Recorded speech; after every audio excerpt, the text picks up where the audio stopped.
Now see chapter number 3, cultural heritage of Bharat, sculpture and architecture. ठीक है, in this particular lesson we are going to discuss about the sculpture. Sculpture का मतलब क्या होता है कि एक पत्थर में से, उस पत्थर को कुतर कुतर के छैनी और हथौड़े की मदद से उसमें से कोई एक मूर्ति बनाना, या फिर कोई पिलर बनाना, या पूरा का पूरा टेम्पल बनाना। ठीक है, भारतीय स्कल्प्टर्स जो थे, स्कल्प्टर्स मतलब कि मूर्तिकार या पत्थरों में से आर्टिस्टिक डिजाइन या वर्क बनाने वाले, ओके, वो उतने बेहतरीन थे कि वो एक बड़े से रॉक में से पूरा का पूरा मंदिर बना देते थे।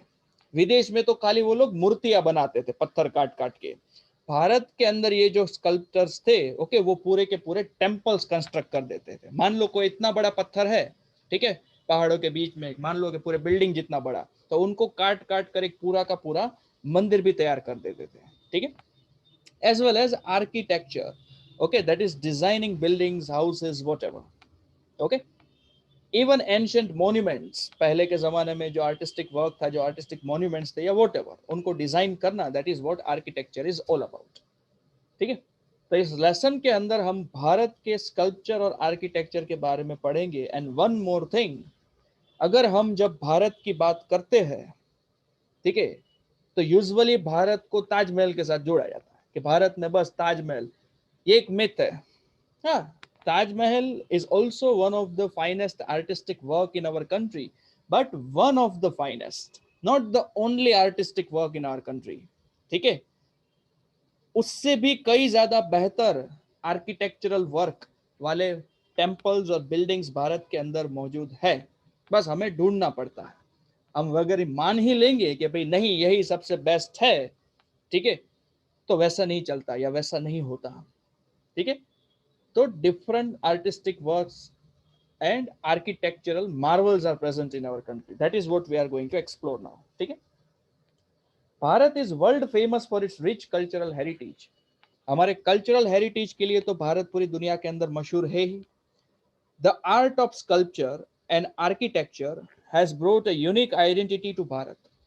ओके, तो ये जो स्कल्पचर मतलब कि मूर्ति बनाने का आर्ट है, आर्किटेक्चर, ओके, बिल्डिंग को डिजाइन करने का जो आर्ट है, वो भारत की एक यूनिक आइडेंटिटी है। और भारत से ही वास्तु का जन्म हुआ है। वास्तु शास्त्र की अगर हम बात करें, तो भारत के अंदर पुराने समय से जो भी बिल्डिंग्स और वो सब होते हैं, वो वास्तु के हिसाब से होते थे। ठीक है, और अगर वास्तु के हिसाब से कोई बिल्डिंग हो, that is the perfect design a building can ever have और a house can ever have.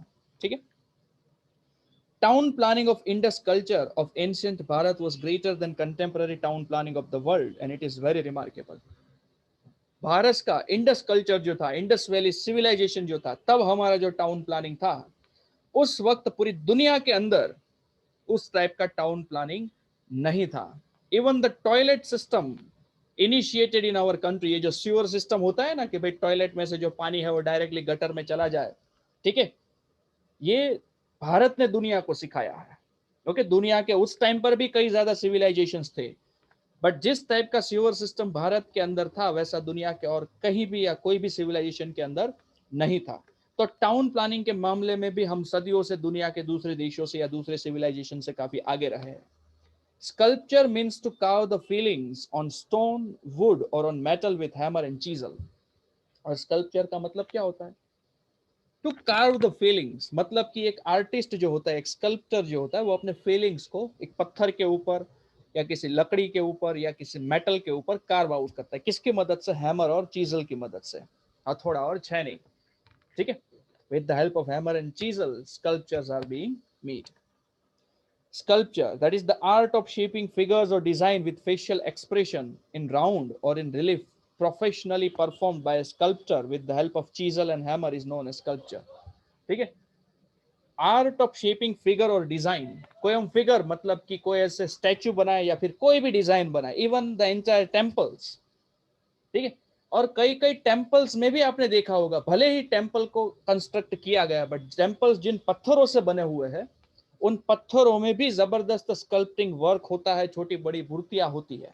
Okay, अगर आप किसी भी टेम्पल में विजिट करो तो आपको ये देखने को जरूर मिलेगा। ठीक है, और ये पूरे का पूरा जो आर्टिस्टिक वर्क होता है वो चीजल और हैमर की मदद से ही होता है, और इस आर्ट को ही हम स्कल्पचर बोलते हैं। और ये मूर्तियां या फिर जो भी आर्टिस्टिक चीज है उस बनाने वाले को हम स्कल्प्टर बोलते हैं। ठीक है।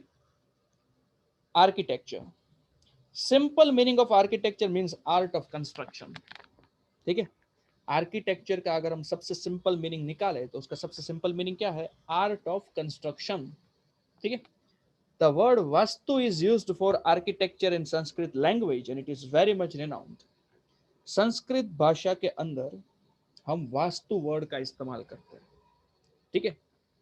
और ये बहुत ही वर्ल्ड रिनाउंड वर्ड है। वास्तुशास्त्र जो है ना, वो कोई खाली भारत के अंदर ही इस्तेमाल होने वाला शब्द है, वैसा नहीं है। It is very world renowned word.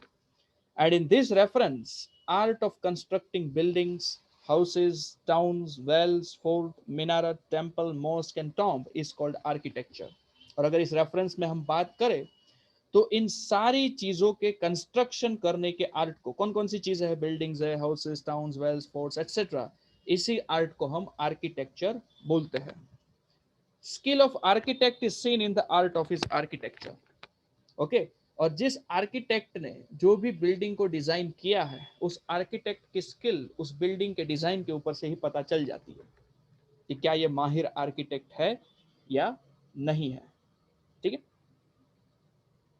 Now ancient भारतीय town planning. Bharat has acquired expertise in the field of town planning. जहां तक बात टाउन प्लानिंग की है, भारत ने इस पर्टिकुलर फील्ड के अंदर महारत हासिल की है, एक्सपर्टीज हासिल की है।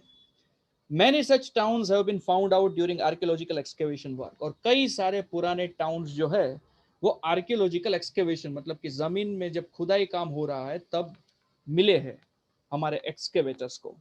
ठीक है।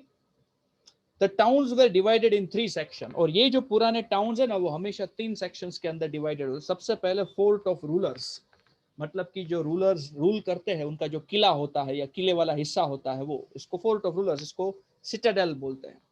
ठीक है। रूलर का किला मतलब कि महल होता है, फिर वहां से बड़ी सी दीवार निकलती है, वो दीवार वाला जितना भी एरिया होता है that is fort. Next is houses of administrative officers situated on the upper part of town. फिर है हाउसेज ऑफ एडमिनिस्ट्रेटिव ऑफिसर। ये एडमिनिस्ट्रेटिव ऑफिसर्स के जो हाउस होते हैं वो कहां पर होते हैं? टाउन के अपर पार्ट में। Okay, these are situated on the upper part of the town. And residencies of common people situated on the lower part of town. और जो आम आदमी जो होते हैं, आम लोग जो होते हैं, उनके जो रेसिडेंसीज होते हैं, okay, they are situated on the lower part of the town. ठीक। Now forts for rulers were constructed on the upper part of the town. जैसा कि हमने पढ़ा कि रूलर्स के जो फोर्ट होते थे वो टाउन के अपर पार्ट में होते थे। अपर part of the town is safe and protected with houses having 2 to 5 rooms. ठीक है। टाउन का जो अपर पार्ट होता था वो काफी सेफ होता था और प्रोटेक्टेड भी होता था, मतलब कि काफी सैनिक वहां पर घूमते रहते थे। और वहां पर जो घर होते थे या मकान होते थे उसमें 2 से 5 कमरे होते थे। सी उन दिनों में भी 2 या 5 कमरे वाले या 2 से 5 कमरे वाले मकान, 2, 3, 4, 5 BHK houses were present. Houses on the lower part of the town are mainly constructed with handmade bricks. और अगर लोअर पार्ट ऑफ टाउन की हम बात करें तो वहां पर जो हाउसेस थे वो हैंडमेड ब्रिक्स की मदद से कंस्ट्रक्ट किए जाते थे। ठीक।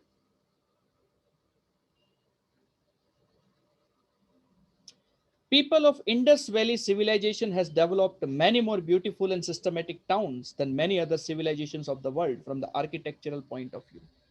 तो ये जो इंडस वैली सिविलाइजेशन के लोग थे, okay, they have developed very beautiful and systematic town. और उस जमाने में दुनिया में कोई भी भारतीय या इंडस वैली सिविलाइजेशन के लोगों के टाउन की बराबरी नहीं कर सकता था। उस टाइप के टाउन प्लानिंग हमने किए थे यहाँ पर। ठीक है। आर्किटेक्चरल पॉइंट ऑफ व्यू से। And among all of them, Harappa and Mohenjo-daro had the best town planning. और इंडस वैली सिविलाइजेशन में जितने भी थे उनमें से सबसे बेस्ट कौन से थे? हड़प्पा एंड मोहनजोदारो। ओके, ये जो 2 शहर थे उनमें बेस्ट टाउन प्लानिंग देखने को मिलता था।